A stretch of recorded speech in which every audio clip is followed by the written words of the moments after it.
కమ్మటి తెలుగు కథలకు స్వాగతం. ఈరోజు మనం చెప్పుకోబోయే కథ నవ్వుతున్న బుద్ధుడు. కథ మొదలు పెడదాం. రమణి, ఈ రోజైనా వెళ్ళిన పనైందా? రాంబాబు ఇంటిలోకి వస్తూనే భార్యను అడిగాడు. లక్షలు పెట్టి కొన్న షేర్లు వేలకు పడిపోయినప్పుడు ఇన్వెస్టర్ కళ్ళల్లో కనపడే దిగులు రమణి ముఖంలో తారాటలాడింది. ఆ అర్థమైందిలే, ఇవాళ కూడా నీ అన్వేషణ ఫలించలేదన్నమాట. అవునండి, ఒక చోట ఉన్నవి మరొక చోట లేవు. పిచ్చెక్కిపోతుంది. ఇలా చూస్తుండగానే వాడికి మూడో ఏడు తగులుతుంది. నా మాట వినవే.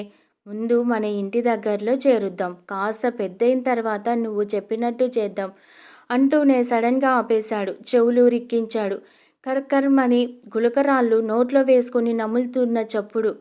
అది రాంబాబు చెవులకు బాగా పరిచితమైన చప్పుడే. భార్య రమణి పళ్ళు కొరుకుతోంది. నీకో దండం పెడతా, అలా నమలకే, పళ్ళు అరిగిపోతాయి. నీకు నచ్చినట్లే చేద్దాంలే. రేపైనా నీ వేట పూర్తి చెయ్యి. రాంబాబు ఎంసీఏ చదివి ఒక సాఫ్ట్వేర్ కంపెనీలో ప్రోగ్రామర్గా పనిచేస్తున్నాడు. ఉదయమే 7 గంటలకు క్యాబ్ వస్తుంది. దాంట్లో వెళ్ళి రాత్రి 10 గంటలకు వస్తాడు. మంచి జీతం. మేనమామ కూతురు రమణిని పెళ్లి చేసుకున్నాడు. రమణి ఇంటర్ చదివింది. ఎంసెట్ రాస్తే 6 అంకెల ర్యాంకు వచ్చింది. లాంగ్ టర్మ్ కోచింగ్ తీసుకొని మళ్ళీ రాసింది. ఈసారి 6 అంకెలే, అందులోనూ ఇంకాస్త గరిష్ట సంఖ్య. ముచ్చటగా మూడోసారి రాయనా అనబోయి వాళ్ళ అమ్మ చేతిలో అట్లకాడ చూసి నోరు మూసింది. మూసే ముందు ప్రపంచంలో ఇంజనీరింగ్ తప్ప నేను చదవగలిగే కోర్సేదీ లేదని తేల్చి మరీ మూసింది. ఇక ఎన్ని చెప్పినా లాభం లేదని పెళ్లి చేశారు. ఆ పెళ్లి జరగడానికి రమణి వాళ్ళ అమ్మమ్మ తనదైన శైలిలో చెప్పిన సెంటిమెంట్ డైలాగులు కూడా ఇతోధికంగా సాయపడ్డంతో చేసేదేం లేక పళ్ళు నూరుకుంటూ రమణి పెళ్లిపీటలు ఎక్కాల్సి వచ్చింది. అయినా రాంబాబు అంటే రమణికి ఇష్టమే. రాంబాబుకు మరదలన్నా, ఆమె అమాయకత్వం అన్నా చాలా ఇష్టం. ఆమెకు ఇంటి పని, వంట పనిలో మంచి నైపుణ్యం ఉంది. రాంబాబుకు ఉద్యోగం చేసే అమ్మాయి కాకుండా ఇల్లు దిద్దుకునే అమ్మాయినే చేసుకోవాలని వ్యక్తిగత అభిప్రాయం. ఇద్దరూ ఉదయం నుండి రాత్రి దాకా జాబులు చేస్తే వచ్చే డబ్బులు చూసి మురవడం తప్ప సంసారంలో సారం ఉండదంటాడు. స్వతహాగా రమణి మంచిదే. మంచి కాలేజీలో ఇంజనీరింగ్ చేయాలనేది తీరని కోరికలా ఉండిపోయింది. అంతే, ఎలాగైనా టాప్ కాలేజీలో ఇంజనీరింగ్ చేయాలనే తన లక్ష్యం నెరవేరకుండా పెళ్లి పేరుతో అడ్డుకున్నందుకు అమ్మమ్మను కసితీరా శపించింది. ఆ శాపం తగిలి రమణి పెళ్ళై ఏడాది తిరగకుండానే మనవడికి తన పేరు పెట్టాలని ఒట్టు పెట్టించుకొని మరీ బాల్చి తన్నేసింది. రమణి రాంబాబును కూడా శపించేదే. కానీ మనకు పుట్టబోయే బిడ్డను అక్కడ ఇక్కడ ఏం కర్మ, ఐఐటీలోనే చదివించి నీ కోరిక తీర్చుకుందువు కానీ అన్న సలహా పుణ్యమా అని వదిలేసింది. ఆ సలహా వల్ల భవిష్యత్తులో వచ్చే ఉత్పాతాన్ని మాత్రం పసిగట్టలేకపోయాడు రాంబాబు. కాస్త ఆలస్యంగానైనా రమణి వాళ్ళ అమ్మమ్మ కోరుకున్నట్లు మగపిల్లాడే పుట్టాడు. పాపం వాడికేం ఎరుక, తన కోసం అప్పటికే ఒక టార్గెట్ ఫిక్స్ అయ్యిందని. అప్పటికి అనుమానంతో పుట్టగానే ఏడ్చాడు. కానీ అందరూ ఎత్తుకొని ఉంగా అని సముదాయించేసరికి వీళ్ళ మొహం, అన్ని కుట్రలు చేసే తెలివితేటలు వీళ్ళకెక్కడివని అప్పటి కోరుకున్నాడు. కానీ తల్లి సంగతి పసిగట్టలేకపోయాడు. అందరూ వాడిని చిటుకు అని పిలవసాగారు. వాడు కూడా తన పేరు అదే అనుకున్నాడు. అమ్మమ్మ అమ్మమ్మ అని తప్ప అమ్మ పేరు ఎవరికి గుర్తు లేకపోవడం ఓ కారణమై ఉంటుంది. తన పేరు మునిమనవడికి పెట్టలేదనే సంగతి పైనున్న అమ్మమ్మ కూడా ఇంకా తెలియదు. చిటుకు మొదటి సంవత్సరం పూర్తి ముందే వాడికి తగిన స్కూల్ కోసం వేట మొదలుపెట్టింది రమణి. ఒకానొక శుభముహూర్తాన చిటుకుని పక్కింటి వాళ్ళకిచ్చి వెంటనే వస్తానని చెప్పి వాళ్ళ కాలనీ దగ్గరలో ఉన్న ఓ మోస్తరు స్కూలుకు వెళ్ళింది పొద్దున్నే. స్కూల్ గేటు దగ్గర వచ్చి పోయే పిల్లలను పరిశీలిస్తూ నిలబడింది. కాసేపటికి నిట్టూరుస్తూ ఇంటికి వచ్చింది. రాంబాబుకు రిపోర్టు కూడా ఇచ్చింది. ఎక్కువ మంది పిల్లలకు సోడా బుడ్డి కళ్ళద్దాలు లేవు కాబట్టి చిటుకు ఆ స్కూల్లో చేరబోయేది లేదు అని. రాంబాబు బిత్తరపోయాడు. అదేమిటే సోడా బుడ్డి కళ్ళద్దాలకు చదువుకు ఏం సంబంధం? రాంబాబు గొణుగుడు విని పాపం అమాయకుడు అనుకొని నవ్విన రమణి నవ్వుకి ఈసారి బిత్తరపోయి బిత్తర మీద బిత్తరపోయాడు. మరో ముహూర్తంలో మరో స్కూల్కు ఉదయాన్నే వెళ్ళింది. తృప్తిపడి సాయంత్రమూ వెళ్ళింది. రాంబాబుకు సాయంకాలానికి మరో రిపోర్టు సమర్పించింది. స్కూల్ నుండి సాయంకాలం ఇంటికి వెళ్ళే పిల్లలు పెద్దగా బరువు లేని బ్యాగులతో దిలాసాగా ఉన్నారని, పిల్లలకు కనీస గుని అయినా కనపడిన కారణంగా ఈ స్కూల్ కూడా చిటుకుకి పనికిరాదు అంటూ రాంబాబు నవనాడులు ముక్కలు ముక్కలై వక్కలై సహస్రాలైన భ్రమ కలిగింది. అసలు నీకు కావలసిన స్కూల్లో నువ్వు కావాలనుకుంటున్న లక్షణాలేవో చెప్పమని పాత సినిమాల్లో సూర్యకాంతాన్ని రమణారెడ్డి అడిగినట్టు 4వ మెట్టు మీద నిలబడి మొదటి మెట్టు అందుకున్న పోజులో అడిగాడు రాంబాబు. వరమిస్తున్న దేవత మాదిరిగా ఒక్కో వేలు ముడుస్తూ మందపాటి అద్దాలున్న కళ్ళజోళ్ళు, నిలబడితే వాలిపోయే నడుములు, పిల్లాడి బరువుకి కనీసం 5 రెట్ల బరువుతో బ్యాగు, మొహం, చేతులు తప్ప ఏవీ కనిపించని స్కూల్ డ్రెస్సు, బోండాకు కాళ్ళు చేతులు అమర్చినట్లు శరీరాలు, సూర్యుడిని చూడటానికి వీలుపడని టైమింగ్సు, అగరువత్తుల పొగ కమ్ముకున్న మాదిరిగా ముఖాలున్న టీచర్లు అలా చెబుతూ 2 చేతుల వేళ్ళన్నీ ముడిచింది. కూల్గా నోట్లో వేలు వేసుకుని నిద్రపోతున్న చిటుకుని చూసి రాంబాబుకు ఎనలేని జాలి కలిగింది. ఇలా స్కూళ్ళ వేట, చిటుకుగాడి వయసు క్రమంగా ఒక దశకు చేరుకున్నాయి. పనిలో పని. పక్కింటి వాళ్ళు కూడా అమ్మయ్య అనుకుని రిలాక్స్ అయ్యారు చిటుకుని కాపలా కాసే శ్రమ తగ్గినందుకు. తనది పల్లెటూరు చదువు కాబట్టి ఇంజనీరింగ్ సీట్ రాలేదని రమణి గాఢమైన అభిప్రాయం.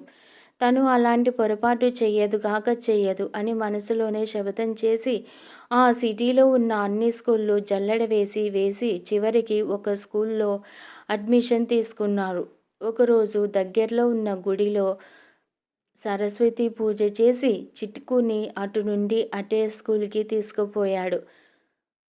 ఆ రోజు 3వ ఏడు తగిలిన ఆ బాలరాజు ఇదంతా సరదాగా చూస్తున్నాడు. చివరాఖరికి స్కూల్ దగ్గరికి వచ్చేసరికి వీళ్ళేదో చేస్తున్నారనే అనుమానం వచ్చి 6 రాగం మొదలుపెట్టేశాడు. వాడిని సముదాయించేసరికి తాతలు దిగొచ్చారు. అటో ఇటో నర్సరీ క్లాస్లో కూర్చోబెట్టారు. రమణి కూడా తోడుగా కూర్చోవాల్సి వచ్చింది. రాంబాబు ఆఫీస్ గదిలో కూర్చున్నాడు. కిటికీలో నుండి చిటుకు క్లాస్ రూమ్ కనబడుతోంది. లంచ్ బెల్ తర్వాత ఇవాల్టికి చిటుకుని తీసుకెళ్ళి మళ్ళీ రేపు తీసుకువస్తామని ప్రిన్సిపల్ని అడిగాడు. అయ్యో, అలా ఎలా కుదురుతుంది? ఇవాల్టి సిలబస్ మిస్ అయిపోతే ఎలా? ఆమె గాబరా పడిపోయింది. సిలబస్సా? నర్సరీగా? అయోమయంగా చిటుకు క్లాస్ వైపు చూశాడు రాంబాబు. టీచర్ బోర్డు మీద థామ్సన్ అటామిక్ మోడల్ పటం గీస్తోంది.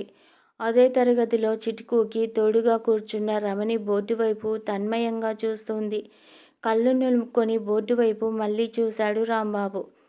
థామ్సన్ అటామిక్ కాదులే, పుచ్చకాయ బొమ్మ గీస్తుందేమోలే. నేను మరీ అతిగా ఆలోచిస్తున్నా అనుకున్నాడు. ఇక్కడే ఉంటే తనకేదో అయిపోద్దనిపించి ప్రిన్సిపల్ కాళ్ళు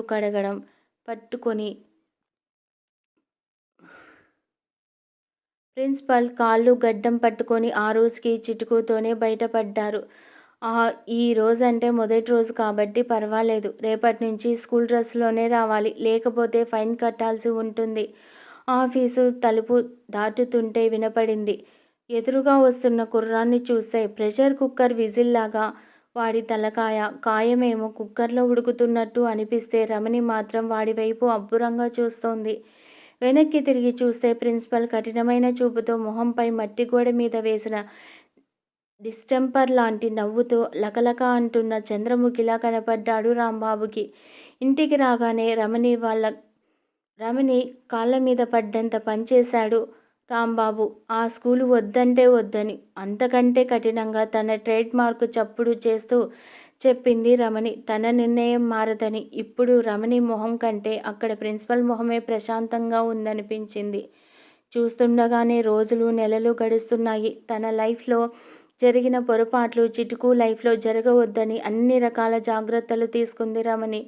వాడు బాత్రూంలోకి వెళ్ళినప్పుడు కూడా వాడికి వినపడేలా ఆడియో లెసన్స్ మొదలుకొని వాడు టీవీ చూడాలనుకున్నప్పుడు వీడియో లెసన్స్ వరకు ఎక్కడా చిన్న పొరపాటు జరగనివ్వలేదు.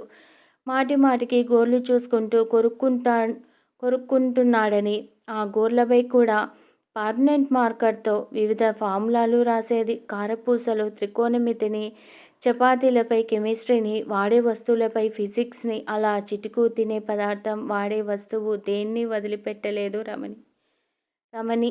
ఈ విషయంలో అది ఇది అనే సందేహం వలదు. దేన్నైనా ఉపయోగించుకోవచ్చనే సూత్రాన్ని రమణి క్రియేటివిటీతోనే నమ్మగలం. లంచ్ బాక్స్లో మొదటి గిన్నెలో కూడా వివిధ నిర్వచనాలు, సింబల్స్ లాంటివి రాసిన స్లిప్స్ ఉంచేది. ఈ చదివేదో రమణి తన కాలేజీలో చదువుంటే రమణికి పక్కాగా ర్యాంకు వచ్చేదని రాంబాబు లోపల అనుకున్నాడు. ఇంట్లో సిట్టింగ్ రూమ్ అంతా చిటుకు పుస్తకాలతో నిండిపోయింది.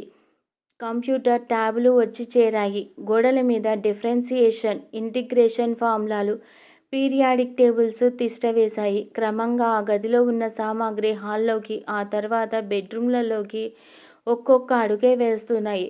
కళ్ళు మూసి తెరిచేసరికి మరో 4 ఏళ్ళు కరిగిపోయాయి. ప్రతి సంవత్సరం ఐఐటి ర్యాంకర్ల ఫోటోలు కూడా భద్రంగా గోడ మీద ఎక్కిస్తోంది రమణి. చిటుకు ముక్కు మీదికి కళ్ళజోడెక్కింది. ఆ రోజు రమణి ఎంత సంబరపడిపోయిందో. గోడ మీద ఉన్న ర్యాంకర్ల ఫోటోల్లో కూడా అన్ని కళ్ళజోళ్ళే. మరి శారీరక వ్యాయామం లేక గుండ్రంగా అయ్యాడు. వివిధ రకాల పేపర్, డిజిటల్ మెటీరియల్ రాంబాబుకు ఇంట్లో కాలు మెదపడానికి కూడా వీలు పడకుండా చుట్టుముడుతున్నాయి. రాంబాబు, చిటుకు మాట్లాడుకొని ఎంత కాలమయ్యిందో. కానీ బయట మాత్రం Rambabu IIT Mumbai, IIT Chennai, OP Tandon chemistry, HC Varma physics అంటూ ప్రైమరీ స్కూల్ పిల్లలు భయపడే మాటలు మాట్లాడుతున్నాడు. చిటుకు కూడా కొత్త కొత్త అలవాట్లు నేర్చుకున్నాడు. మాటి మాటికి కళ్ళజోడు పైకి నెట్టుకోవడం, కుడి చేతి చూపుడు వేలుతో ముక్కు నలుపుకోవడం, నిద్ర మధ్యలో ఇంగ్లీష్లో ఏబిసిడి ఈ సెక్షన్లు అంటూ జెడ్ వరకు కలవరించడం వగైరా. రమణి ఈ అలవాట్ల గురించి తన పేరెంట్స్తో మీ వాడు ఇప్పుడే టార్గెట్ ఓరియంటెడ్గా ఆలోచించడమేం కర్మ, నిద్ర కూడా అలాగే పోతున్నాడని చెప్తూ మురిసిపోతుంది. వాళ్ళేమో వీడు మామూలు పిల్లల్లా అల్లరి చేయడు, మాట్లాడడు, ఏదో లోపం ఉందేమో అని అనుమానపడుతున్నట్టున్నారు. పోనీ వీడికి తోడుగా ఉంటారు, మరొకరిని కనండి అంటే ఒక్కడే చాలని ఆపేశారు అంటూ లోపలే సనుక్కోసాగారు. ఆ మాటలు పైకి అంటే అంతే సంగతులు. తను ఇంజనీర్ కాకపోవడానికి మీరే కారణమని తేల్చి నేను ఆ పొరపాట్లు చేయనని ర్యాంకర్ల ఫోటోలున్న గోడ మీద గట్టిగా గుద్ది మరీ చెబుతుంది రమణి. చూస్తుండగానే కాలయంత్రపు చక్రాలు గిర్రున తిరిగాయి. ఏళ్లు గడిచాయి. ఇంటర్ రిజల్ట్ వచ్చింది. పర్వాలేదు, ఓ మాదిరి మార్కులతో పాసయ్యాడు. ఆబ్జెక్టివ్, డిస్క్రిప్టివ్ అంటూ ఏవో కారణాలు వాళ్లకు వాళ్లే చెప్పుకున్నారు. జేఈఈలు గట్రా మీకు నాకు సంబంధం లేదని బుద్ధిగా సైలెంట్ అయిపోయాయి. ఇక ఎంసెట్ హిస్టరీ రిపీట్ అయ్యింది. రమణి పేరు నిలబెట్టాడు చిటుకు. మళ్ళీ లాంగ్ టర్మ్ హిస్టరీ మళ్ళీ రిపీట్. వాక్యం మార్చాల్సిన అవసరం రానివ్వలేదు. రమణి ఆలోచించింది. ఇన్నాళ్ళు ప్రతి క్లాస్లోనూ బాగానే మార్కులు వస్తున్నాయి. మరి ఇప్పుడేమైంది? ఉన్నట్టుండి గుర్తొచ్చింది. ఒకసారి క్లాస్లో ఫస్ట్ ర్యాంకులు 10 మందికి వచ్చాయి. అదేంటి, ఎంతమంది ఉన్నా ఒకరికే కదా ఫస్ట్ ర్యాంకు వచ్చేదని అడిగితే మార్కులు సమానం, వయసు సమానం, ఎర్రర్స్ సమానం అంటూ అర్థం కానివేవో చెప్పారు. పోనీలే, నా కొడుకైతే ర్యాంకు వచ్చింది కదా అని ఆనాడు తృప్తి పడింది. ఇప్పుడు ఆలోచిస్తుంటే ఏదో జరిగిందని లోపల గంట కొడుతోంది. స్కూళ్ళలో, కాలేజీలలో జరిగిన నమ్మక ద్రోహం అర్థమైంది. పలు రకాలుగా ఆలోచించింది. చిన్నగా రాంబాబు దగ్గరకొచ్చి, పోనీలేండి, చిటుకుకి త్వరగా పెళ్లి చేద్దాం. అప్పుడు వాడికి పుట్టే కొడుకో కూతురో మన కోరిక నెరవేర్చకపోరు అంది. అప్పటికి ఆ కోరికతో రాంబాబే సతమతమైపోతున్నట్టు. అప్పుడు రమణికి ఏదో శబ్దం వినపడింది. చెవులు వెడల్పు అయ్యాయి. కర్ కర్ కర్మని గులకరాళ్ళు నోట్లో వేసుకుని నములుతున్న చప్పుడు. అది రమణి చెవులు ఎప్పుడూ వినని చప్పుడు. తన ప్రమేయం లేకుండానే రాంబాబు పళ్ళు కొరుకుతున్నాడు.